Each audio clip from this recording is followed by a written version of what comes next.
পালিয়ে যাও শর্মিলা, এখান থেকে পালিয়ে যাও। এখানে থাকলে তুমি বাঁচবে না, বাঁচতে পারবে না, বাঁচতে পারবে না শর্মিলা।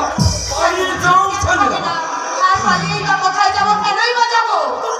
আমি মরতে হলে আমি তোমার পায়ে মাথা। ঠিক ওই কথাটা জনম তিনি সীতা না রঘুপতিকে বলেছিল, কিন্তু পারেনি সীতা দেবীকে না সবকিছু পরিত্যাগ করে চলে যেতে হয়েছিল। জানো শর্মিলা, হতভাগিনী সীতাদের আজও রেহাই নেই। হয়তো তোমার চোখে বিষাদের কালো ছায়া নেমে এসেছে, কালো ছায়া নেমে এসেছে।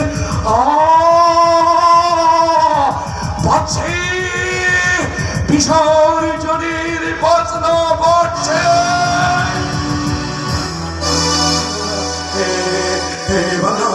প্রতিমা নিরঞ্জনের পালা। তারপর কি থাকবে জানো? থাকবে শুধু স্মৃতির কথা মালা, আর থাকবে শুধু অপেক্ষার পালা।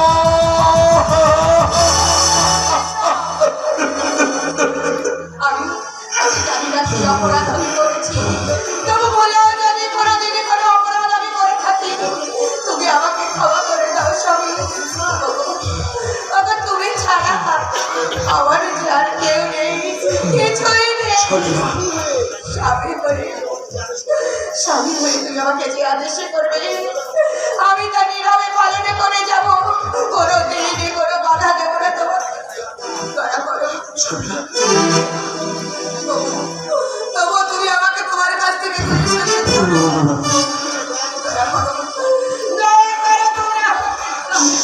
শর্মিলা, তুমি বিশ্বাস করো শর্মিলা,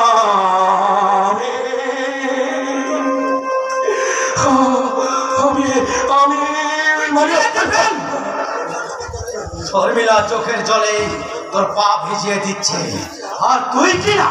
না না না না, এটা অন্যায়, ভারী অন্যায়। অন্যায় নয়, শর্মিলা এবারের বউ, সংসারের লক্ষ্মীকে কাঁদাবার কোনো অধিকার তোর নেই। দাদা তুমি কি বলছো? দাদা ঠিকই বলছি। শর্মিলার প্রতি তুই অবিচার করেছিস, তাই ওর কাছে তুই ক্ষমা চেয়ে নে। কি হলো, চুপ করে দাঁড়িয়ে আছিস কেন?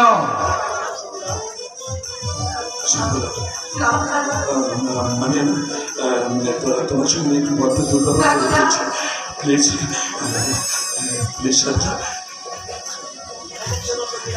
বাধা দিও না শর্মিলা, বাধা দিও না। আমি ব্যবসাদার মানুষ ঠিকই, কিন্তু তার কেউ ন্যায্য পাওনা থেকে বঞ্চিত থাক, এটা আমি চাই না। আমি তোমার দাদামণি, আমি তোমার ভালো চাই, মঙ্গল চাই। হ্যাঁ, আমি তোদের সবার মঙ্গল চাই।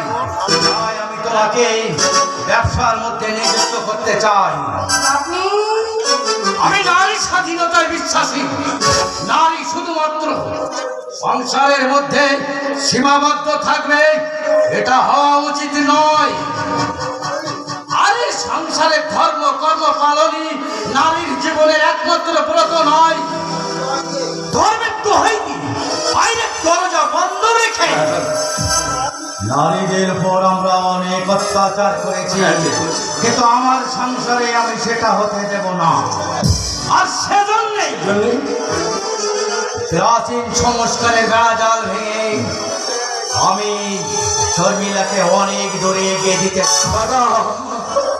আর এটাও সত্য, নারী সংসারের লক্ষ্মী হয় তখনই যখন সে দু হাতে মুঠো মুঠো টাকার ধরে।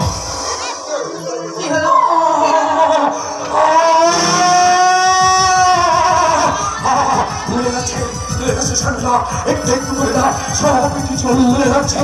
এর মধ্যে এতটুকু করলেই শর্মিলা 4 বছর আগে হতভাগিনী এই কঠিন পরীক্ষায় উত্তীর্ণ হতে পারিনি বলে তাকে আকালে চলে যেতে হয়েছে শর্মিলা। তবু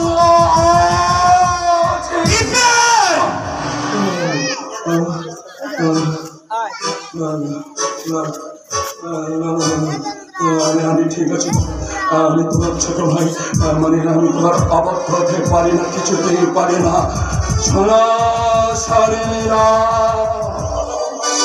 আমিও দাদার মতো চাই। কি চাও তুমি? আমি চাই তুই ফিরে দিবেন এই সামান্য কথাটা বলতে এত সংকোচ বোধ করছিস কেন? না না, কোনো সংকোচ নয় দাদা, কোনো সংকোচ নয়। সংকোচ মানে তো পিছিয়ে পড়া। আমি যে তোমার ভাই হয়ে পিছিয়ে পড়া তোমার সাজে না। শোনো শর্মিলা, শোনো, তোমাকে রানা রঙিন সাজে আমাদের ব্যবসায় আগ্রহীর সাথে সজ্জিত হয়ে তোমাকে সাহায্য করতে হবে। দাদার কথা মতো তোমাকে চলতে হবে শর্মিলা। আমার আদেশ তোমাকে মানতে হবে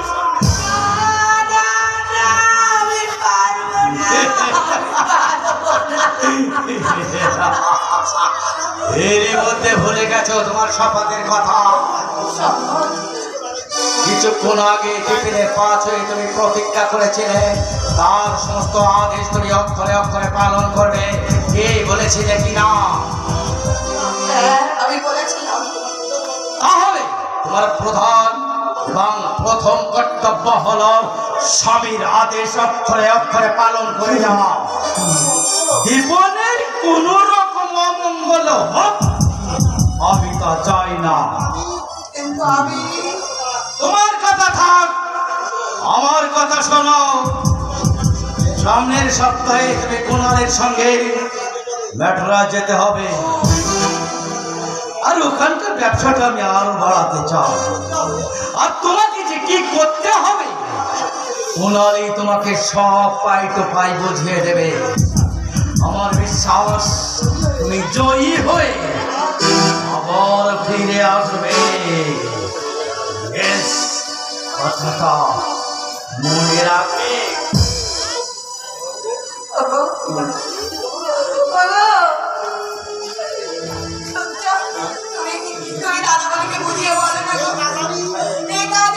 তোমাকে করতে হবে।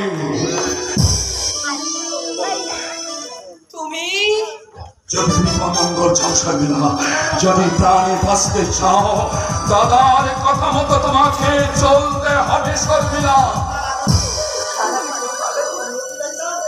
তুমিও কি তাই চাও? চাই চাই চাই শর্মিলা, আমিও তাই চাই। কেন চাই জানো শর্মিলা? এছাড়া অন্য কোনো পথ নেই। তোমাকে বাঁচাবার অন্য কোনো পথ নেই। তোমাকে বাঁচতে হবে শর্মিলা, তোমাকে বাঁচতে হবে। কেন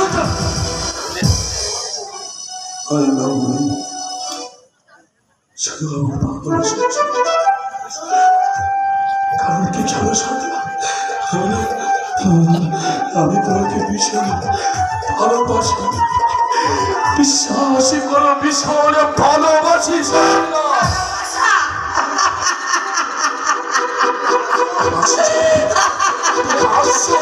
ভালোবাসা কাঁদতে পারলাম তুমি? তুমি তো আমাকে কাঁদতে দিলে না। তুমি যেমন আমাকে ভালোবাসো তেমনি আমিও তো তোমাকে ভালোবাসি। আর তাই তোমার কোনো ক্ষতি হোক সেটা তো আমি চাইবো না। তুমি দেখো তোমাদের সবার আদেশ আমি হাসি মুখে পালন করে। তুমি শুধু একটা কথা, বলো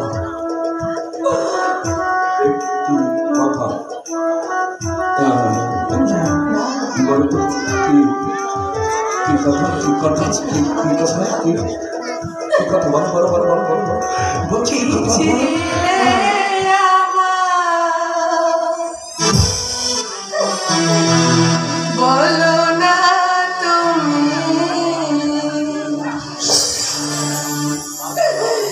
আছি তো আগের মতো এখনো কি ছিলে আমার, বলো না।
আমি মনে বিশ্বাস করি, বিশ্বাস তোমার কথা বলিনি। আমি বলিনি তুমি বিশ্বাস করে, তোমাকে বাঁচাতে এছাড়া অন্য কোনো পথ আমার জানা নেই। তুমি বিশ্বাস করে, তুমি বিশ্বাস শোনো শোনো শর্মিলা, শর্মিলা চলে গেল, চলে গেল শর্মিলা। শর্মিলার না বলা কথা গুলো আমার হৃদয়টা না ক্ষত বিক্ষত করে দিচ্ছে। তো অন্য কোনো পথ নেই শর্মিলাকে বাঁচানো, অন্য কোনো পথ আমার জানা নেই। আমি চোখের সামনে বৌদি অকাল মৃত্যু আমি দর্শন করেছি শর্মিলাকে বাঁচাবার জন্যে, এছাড়া অন্য কোনো পথ নেই। শর্মিলা তোমাকে বাঁচতে হবে, তুমি বাঁচো, তুমি বাঁচো।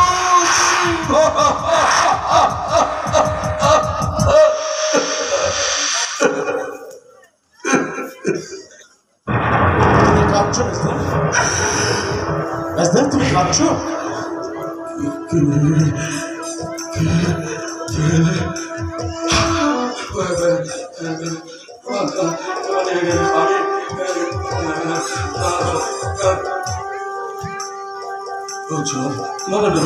আমি কাঁদবো কাঁদবো কাঁদছি, কাঁদবো কেন কাঁদবো বল ভাই, কেন কাঁদবো? আমি কাঁদিনি, আমি কাঁদিনি, কাঁদছি না, কাঁদবো কেন কাঁদবো? মেজে বৌদিকে কাঁদতে দেখলাম, আমি জিজ্ঞেস করে চোখের জল ছাড়া কোনো উত্তর পেলাম না।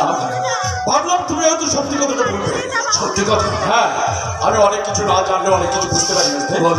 জীবনটা আমার কিন্তু বরবাদ হয়ে গেছে, কিন্তু মনটা তো এখন শেষ হয়ে যায়নি। সংসারে বাপ বউ যখন মাথা চাড়া দিয়ে ওঠে, তখন সংসারের চেনা মানুষগুলো সব কেমন যেন বদলে যায়, একে অপরের সঙ্গে অভিনয় করে যায়।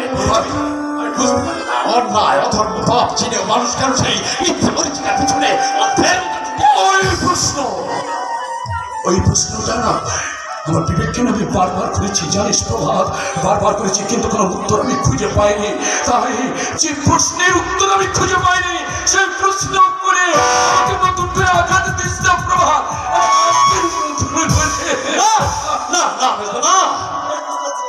আমি বেশ বুঝতে পারছি তোমার মনের উপর দিয়ে একটা বিরাট ঝড় বয়ে গেছে। আর সেই ঝড় সাধারণ ঝড় নয়, ঘূর্ণি ঝড়।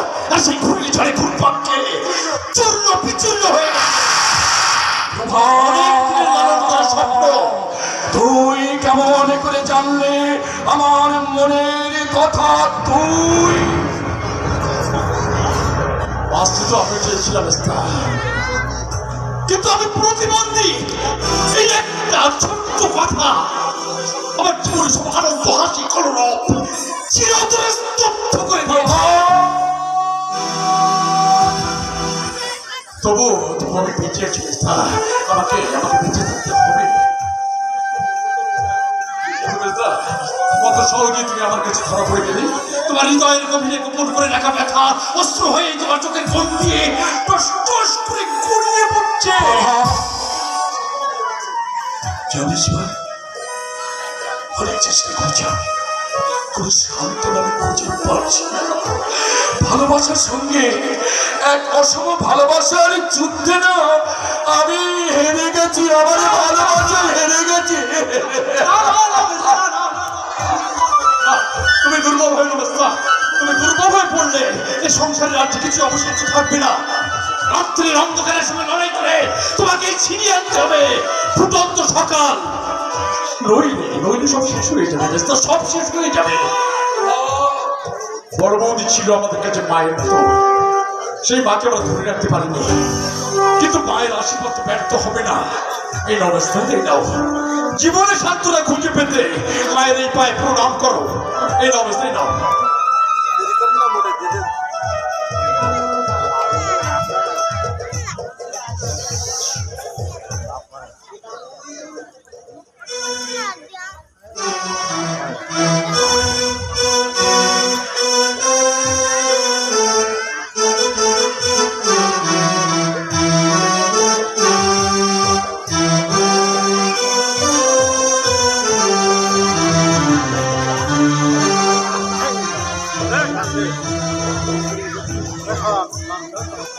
মা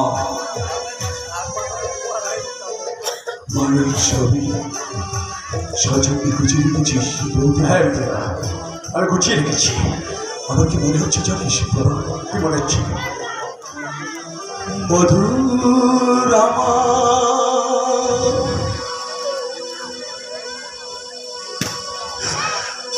মায়ের হাসি ছড়িয়ে মুখে ছড়িয়ে মাকে মনে ভয়ে মাকে মনে ভয়ে এটাকে তুই বৌদিকে নিয়ে শ্মশানে যখন সবাই ব্যস্ত ছিল, আমি তখন চুপি চুপি গিয়ে আমার মাতৃ সর্পিনী বৌদিকে আটকা লাগা পায়ের ছাপ এই কাগজে নিয়ে রেখেছিলাম। হ্যাঁ, কারণ বৌদি তো শুধু আমার বৌদি ছিল না, বৌদি ছিল আমার মা। তুই বলেছিস বৌদি যে আমাদের জননী জনের ভবিষ্যৎ স্বর্গদপি করিস মা।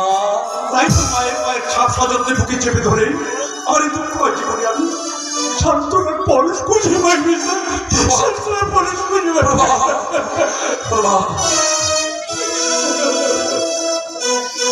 বৌদি বৌদি জানি না তুমি কত দূরে, আমি জানি না তুমি আমার কথা শুনতে পাবে কিনা, তবে তুমি বিশ্বাস করো বৌদি, তুমি বিশ্বাস করো সর্বিলাকে বাঁচাতে এছাড়া অন্য কোনো পথ আমার জানা ছিল না, তাই আমি কাজ করতে বাধ্য হয়েছি। তুমি আমাকে স্বর্গ থেকে ক্ষমা করো, আমি তো তোমারই সন্তান, তোমার সন্তানকে তুমি ক্ষমা করো।